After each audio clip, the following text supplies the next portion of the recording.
ಗೋವು ರಕ್ಷಣೆ ಆಗಬೇಕಿದೆ, ಗೋವಿನ ನೋವನ್ನು ಅರಿತಿರೆ ಪಣವ ತೊಟ್ಟು ಬೀದಿಗಿಳಿದರೆ ಕಾಂಗ್ರೆಸ್ ನಾಶವು ಖಚಿತವು. ಹಾಲು ಕೊಡುವ ಗೋವುಗಳ ಕೆಚ್ಚಲು ಕತ್ತರಿಸಿರುವ ಅಮಾನುಷ ಕೃತ್ಯದ ವಿರುದ್ಧ ದಕ್ಷಿಣ ಕನ್ನಡ ಜಿಲ್ಲಾ ಬಿಜೆಪಿ ವತಿಯಿಂದ ಸೋಮವಾರ ಮಂಗಳೂರಿನ ಮಿನಿ ವಿಧಾನಸೌಧದ ಮುಂಭಾಗ ಪ್ರತಿಭಟನೆ ನಡೆಸಿದ ಪ್ರತಿಭಟನಾಕಾರರು ರಾಜ್ಯ ಕಾಂಗ್ರೆಸ್ ಸರ್ಕಾರದ ವಿರುದ್ಧ ಘೋಷಣೆಗಳನ್ನು ಕೂಗಿದರು.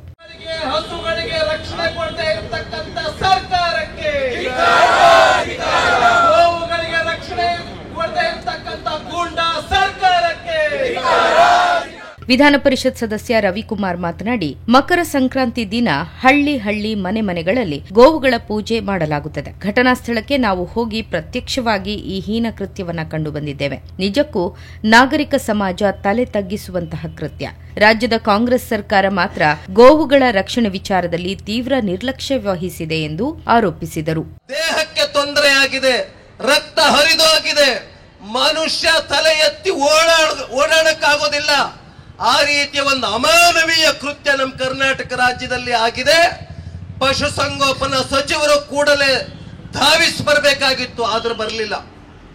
ಆದ್ರಿಂದ ನಾನು ಸರ್ಕಾರವನ್ನು ಆಗ್ರಹ ಪಡಿಸ್ತೇನೆ, ಆ ಮನೆಗೆ ಕನಿಷ್ಠ 5 ಲಕ್ಷ ರೂಪಾಯಿ ಪರಿಹಾರವನ್ನ ಕೂಡಲೇ ಸರ್ಕಾರ ಕೊಡಬೇಕು ಅಂತೇಳಿ ಈ ಸಂದರ್ಭದಲ್ಲಿ ಆಗ್ರಹ ಪಡಿಸ್ತೇನೆ. ಜಿಲ್ಲಾ ಬಿಜೆಪಿ ಅಧ್ಯಕ್ಷ ಸತೀಶ್ ಕುಂಪಲ ಮಾತನಾಡಿ, ಸಿದ್ದರಾಮಯ್ಯ ಸರ್ಕಾರ ಬಂದ ನಂತರ ಗೋವುಗಳಿಗೆ, ಹಿಂದೂಗಳಿಗೆ ಉಳಿಗಾಲ ಇಲ್ಲದಂತಹ ವಾತಾವರಣ ನಿರ್ಮಾಣವಾಗಿದೆ ಎಂದು ಆಕ್ರೋಶ ವ್ಯಕ್ತಪಡಿಸಿದರು. ಮತ್ತೆ ಚಾಮರಾಜಪೇಟೆಯಲ್ಲಿ ನಮ್ಮ ಅತ್ಯಂತ ಗೌರವ ರೀತಿಯಿಂದ ನೋಡುವ, ದೇವರ ರೀತಿಯಲ್ಲಿ ನೋಡುವಂತಹ ಗೋಮಾತೆಯ ಕೆಚ್ಚಲನ್ನು ಕೊಯ್ಯುವ ಮುಖಾಂತರ ಮತ್ತೆ ರಾಜ್ಯದಲ್ಲಿ ನಿರಂತರವಾಗಿ ಗೋಹತ್ಯೆಯನ್ನು ಮಾಡುವುದರ ಮುಖಾಂತರ ಗೋಹತ್ಯೆಯನ್ನು ಯಾರು ಮಾಡ್ತಾರೆ ಅವರಿಗೆ ಬೆಂಬಲವನ್ನು ಕೊಡುವಂತಹ ರೀತಿಯಲ್ಲಿ ಸರ್ಕಾರ ಬರ್ತನೆ.